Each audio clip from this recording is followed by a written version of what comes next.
Scene pertama. Pada suatu malam di kota Valencia, California, Rusty terpaksa menghentikan aksinya saat sedang merampok brankas Indomaret cabang Amerika karena mendapat telepon dari Danny bahwa Ruben sedang kritis di rumah sakit dan Rusty langsung menuju ke sana. Menurut dokter, Ruben mengalami serangan jantung yang parah. Untuk sembuh, dia butuh motivasi dari dalam dirinya dan dukungan dari teman-temannya. Karena Ruben tidak punya keluarga lagi.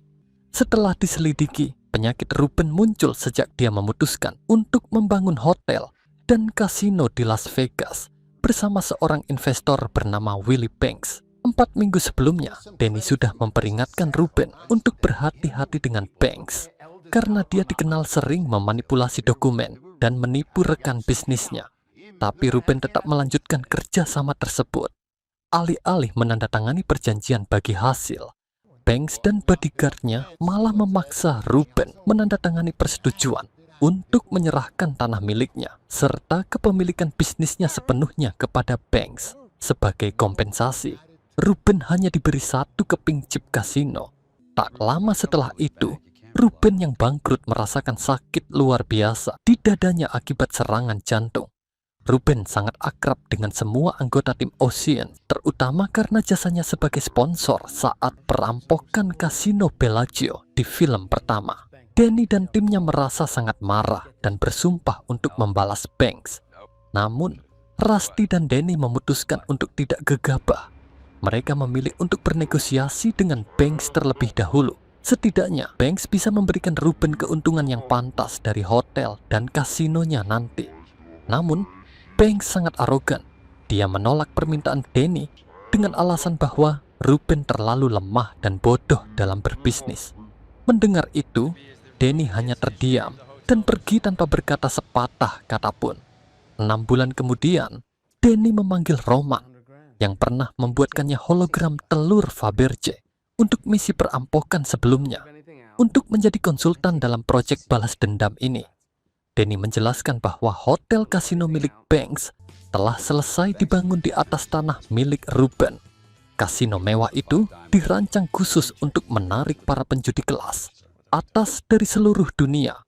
Banks sangat optimis kasinonya akan memenangkan penghargaan 5 Diamonds dari AAA, American Automobile Association, organisasi yang menilai restoran, hotel, dan kasino. Namun Banks terlalu serakah demi penghargaan itu. Dia menyiapkan segala macam kemewahan di kasinonya, mulai dari koki bintang 5 hingga peralatan makan emas. Tapi, kekuatan terbesar Banks sekaligus kelemahannya adalah egonya. Dia selalu mengawasi properti-propertinya secara teliti, membuang barang-barang yang dianggap tidak sesuai, dan sering memecat pegawai hanya karena penampilan fisik mereka. Bahkan, asistennya yang bernama Abigail Sponder sangat kejam dalam menangani pegawai. Kasino Banks sebenarnya sudah soft opening, tapi acara grand openingnya baru akan diadakan pada 3 Juli nanti. Kali ini, misi Danny dan timnya bukan untuk mencuri uang atau merampok seperti di film-film sebelumnya, melainkan untuk menghancurkan Banks secara finansial. Mereka ingin membuat kasinonya rugi besar, sehingga hartanya habis untuk membalas apa yang dilakukan Banks kepada Ruben. Danny menetapkan 2 misi utama. Pertama, menggagalkan Banks mendapatkan penghargaan 5 Diamonds untuk kasino barunya. Dan kedua, membuat kasino Banks tidak bisa mencapai target keuntungan $500 juta dalam 3 bulan pertama, yang merupakan syarat agar izinnya tidak dicabut. Untuk misi pertama, Danny mengutus Saul yang menyamar sebagai Kennington, seorang reviewer palsu. Saul akan tiba bersamaan dengan reviewer asli dari AAA, David, dan tugas mereka adalah membuat pengalaman menginap David di hotel tersebut menjadi sangat buruk, hingga sabotase di kamar David dengan bantuan pegawai yang sudah disogok. Bahkan, chef yang menyamar juga membuat David sakit perut. Untuk misi kedua, Danny dan timnya berencana memanipulasi mesin-mesin judi di kasino Banks agar para penjudi bisa menang besar, sehingga kasino akan rugi besar. Namun, sistem keamanan kasino Banks menggunakan AI bernama Greco yang sangat canggih dan bisa mendeteksi kecurangan. Greco bahkan tidak bisa dimatikan meski listrik padam, dan siapapun yang mencoba mengaksesnya secara ilegal akan terjebak di ruangan kontrolnya. Danny pun punya ide untuk menonaktifkan Greco sementara waktu. Mereka akan mengirimkan hadiah berupa HP kepada Banks yang sudah dipasangi perangkat bernama Magnetron untuk mengacaukan Greco. Selain itu, mereka juga akan menciptakan gempa buatan menggunakan bor di bawah kasino. Gempa tersebut dirancang agar hanya terasa di dalam gedung sehingga sistem Greco akan mati selama 3,5 menit. Jika semua rencana ini berhasil, kasino Banks akan mengalami kerugian besar dan izinnya bisa dicabut. Namun, di tengah misi mereka, bor yang digunakan untuk menciptakan gempa tiba-tiba rusak. Dan mereka butuh membeli bor baru seharga 36 juta dolar. Pada akhirnya, mereka terpaksa meminta bantuan dari mantan musuh mereka, Terry Benedict, untuk meminjam uang. Misi ini sangat rumit dan penuh risiko, tapi Danny dan timnya percaya bahwa dengan kerjasama yang solid, mereka bisa menghancurkan Banks dan mengembalikan hak Ruben. Tapi kali ini, Terry sudah biasa aja. Karena utang-utang mereka di film kedua udah lunas, Terry ngasih beberapa syarat buat mereka bisa dapat uang buat beli bor. Pertama, siapapun yang coba nipu bakal dibunuh. Kedua, semua keuntungan dari misi bakal diambil Terry sampai utang mereka lunas. Ketiga, karena Terry punya dendam sama Banks yang bangun kasino seenaknya, dia minta komplotan Ocean ngerampok kalung berlian penghargaan 5 Diamonds milik Banks yang totalnya senilai 250 juta dolar atau sekitar 2,2 triliun rupiah. Tapi perhiasan itu bakal jadi milik Danny dan kawan-kawan karena Terry cuma pengen bikin kompetitornya rugi. Akhirnya, misi mereka balik lagi ke ngelakuin perampokan barang berharga. Terry bilang, "Aku mau kamu nyuri berlian-berlian itu. Aku cuma mau dia kehilangan hal paling berharga. Untuk itu, mereka harus nyari rute terbaik ke ruang penyimpanan 5 Diamonds yang ada di puncak Tower Casino Banks. Sebenarnya, ruang itu bisa diakses dengan gampang lewat meledakkan ubin di bawahnya yang pas banget di seberang lorong lift. Mereka harus tahu dulu ketebalan ubinnya sebelum meledakkannya, dan satu-satunya cara buat ngukur ketebalannya adalah dengan menempelkan alat pengukur di bawah ubin yang cuma bisa diakses lewat saluran udara dari salah satu kamar super mewah menuju lorong lift. Siapa yang paling pas buat kerjaan akrobat kayak gini? Yen, tentu aja. Dia akhirnya pergi bareng Linus yang pura-pura jadi asistennya dengan nama samaran Lenny. Mereka disambut oleh asisten Banks, Abigail. Yen mengaku sebagai pengusaha properti besar dari China yang pengen main judi di kasino Banks biar bisa nginap di kamar super mewah itu. Tapi karena penyamaran mereka agak mencurigakan, Abigail sempat ngelapor ke FBI. Ternyata agen FBI yang dihubungin adalah Bobby, ayah kandung Linus, yang jelas-jelas bakal bantuin biar misi ini lancar. Setelah mereka ngecek ketebalan ubin ke ruang perhiasan sebesar 7 inci, yang mana ketebalan 5 inci aja udah cukup nyusahin. Di rumah, Ruben akhirnya sadar dan baca semua surat-surat dari anggota komplotan Ocean. Setelah diskusi panjang, termasuk dengan Terry Benedict, mereka mutusin buat masuk ke ruang perhiasan dengan cara yang lebih aman. Linus dengan samaran Lenny bakal godain Abigail biar pakai kode yang dia tahu untuk nganterin Linus ke ruang perhiasan 5 Diamonds. Sementara itu, di Meksiko, Turk dan Virgil berhasil masuk ke pabrik dadu milik Banks dan memasukkan bubuk khusus ke adonan dadu biar dadu-dadu itu bisa dikontrol dari jarak jauh lewat frekuensi khusus yang dipasang di dalam domino yang bentuknya mirip korek api Zippo. Rencananya adalah biar pejudi yang pakai dadu itu bisa terus menang, bikin kasino Banks bangkrut total. Lalu, Terry Benedict dengan setelan putihnya datang ke kasino Banks dan langsung ketemu Banks dan asistennya, Abigail, buat ngasih gertakan. Gak lama kemudian, HP Samsung pesanan khusus buat Abigail dan Banks datang. Tapi mereka nggak sadar kalau kedua HP itu adalah kiriman dari Danny and the Gang. Khususnya HP buat Banks yang udah dipasangi magnetron buat ngehack sistem Greco AI di kasino. Ketika acara grand opening, semua anggota udah siap di posisinya masing-masing.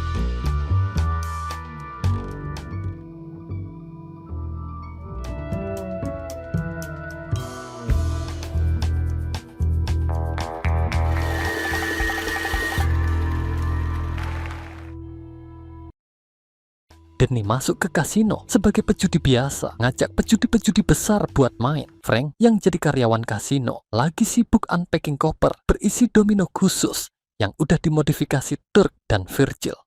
Selain domino, dadu-dadu khusus juga mulai disebar ke meja judi biar orang-orang bisa menang terus. Yen yang berperan sebagai Mr. Wang jadi salah satu pejudi besar di sana. Del dengan santainya masuk sebagai teknisi mesin judi buat ngehack sistem.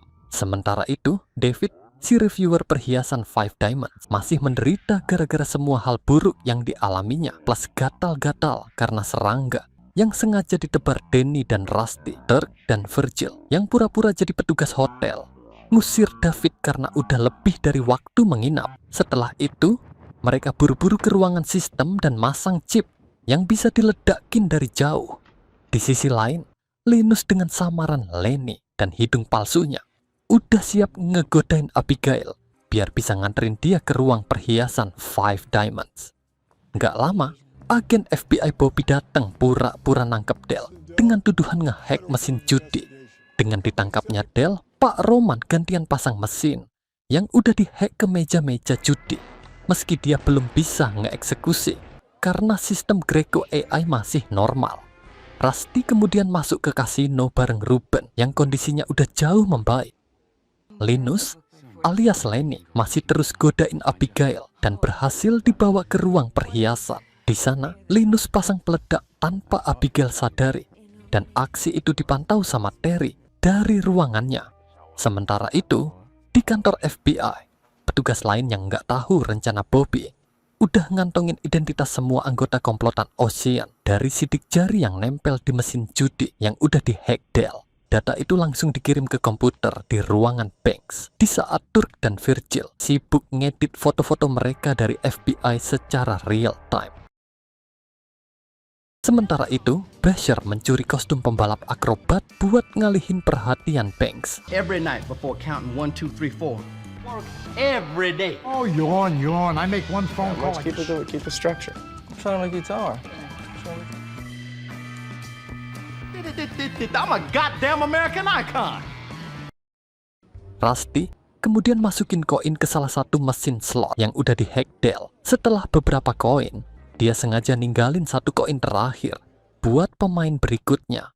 Mbak-mbak yang main setelahnya langsung dapat jackpot $30 juta.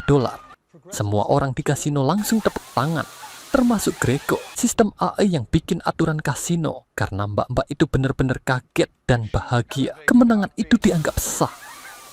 Dadu-dadu dan bola-bola roulette khusus dari Meksiko mulai disebar dan semua pejudi gampang banget menang. Turk dan Virgil mulai ngebor di bawah kasino, bikin gempa kecil yang ngerusak Greco. Banks buru-buru ke ruangan kontrol, tapi nggak sadar kalau dia bawa HP yang udah dipasangi magnetron. Greco pun akhirnya rusak, dan dalam 3 menit 20 detik, pejudi-pejudi berhasil nguras kasino sebanyak mungkin.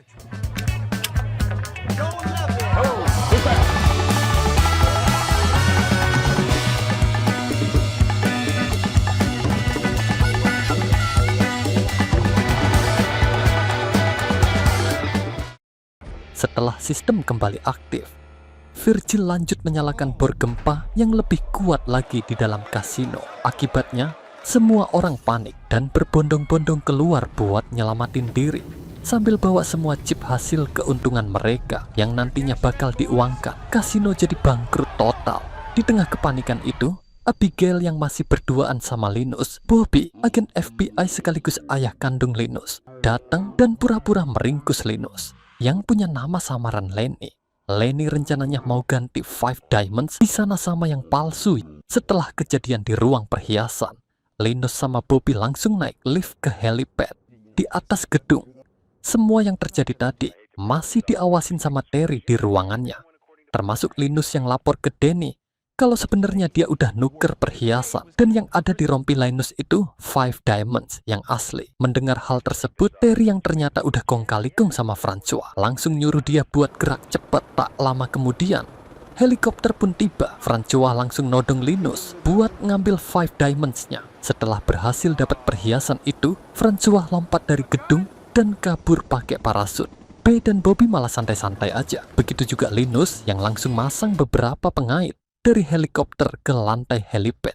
Sementara itu, meskipun rugi bandar besar, masih yakin kalau kasinonya bakal dapat penghargaan 5 Diamonds Award. Sebelum ninggalin Banks, Danny bilang kalau 500 juta dolar atau sekitar triliunan rupiah udah lenyap dari kasino Banks. Bukan cuma dari para pelanggannya yang kabur, tapi juga satu lagi yang dicuri. Kelima 5 Diamonds itu diangkat pakai helikopter dan Banks cuma bisa terbelalak lihat perhiasan paling berharga miliknya dirampas gitu aja.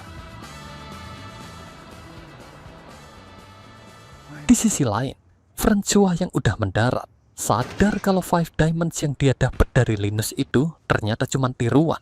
Diam-diam, Danny ternyata udah nyiapin tanah real estate mewah seluas 4,6 hektar buat Ruben sebagai pengganti tanahnya yang udah dirampas Banks. Ruben pun sangat bersyukur sama teman-temannya atas bantuan mereka, dan teman-temannya juga dapat cuan gede dari hasil penjualan 5 diamonds sebesar 250 juta dolar. Jelas lebih gede daripada hasil perampokan di film pertama yang cuma 160 juta dolar. Setelah itu, Danny ketemu Terry di kantornya dan bilang kalau dia udah tahu dari awal kalau Terry itu curang. Terry ternyata nyuruh Francois buat nyolong 5 diamonds. Makanya Danny udah siapin rencana dengan ninggalin perhiasan palsu di rompi Linus biar Francois ngambil yang palsu. Terus yang asli diangkat pakai helikopter. Akhirnya Terry ngakuin kong kali kongnya sama Francois. Sebagai hukuman karena Terry udah berkhianat, Danny kasih semua uang yang Terry pinjam buat liburan ke yayasan yatim piatu atas nama Terry. Dengar itu, Terry nggak bisa protes dong, soalnya selain rencana jahatnya udah kebongkar, nama Terry bisa jelek di publik kalau dia narik lagi uangnya dari yayasan yatim piatu. Apalagi udah dipanggil ke acara Oprah Winfrey pula. Acara itu ditonton sama Danny dan Rusty di bandara. Sementara anggota lainnya udah pisah dan lanjut jalanin hidup masing-masing. Linus juga pamit karena dia dapat proyek baru yang lebih halal dari ayahnya. Begitu juga dengan Danny. Dia mau pulang ketemu istrinya, Tess. Rusty juga pulang buat ketemu pacarnya, Isabel. Scene terakhir, masih inget David, si reviewer hotel yang diusir dari kamarnya. Nah, meskipun geng Ocean sengaja ngeprank dia di hotel biar Banks gagal dapat 5 diamonds, mereka bayar ganti rugi ke David dengan ninggalin koin yang sengaja dijatuhin Rusty. Akhirnya, David dapat jackpot 11 juta dolar dari mesin slot yang udah diretas di bandara. Dan ya, film pun tamat.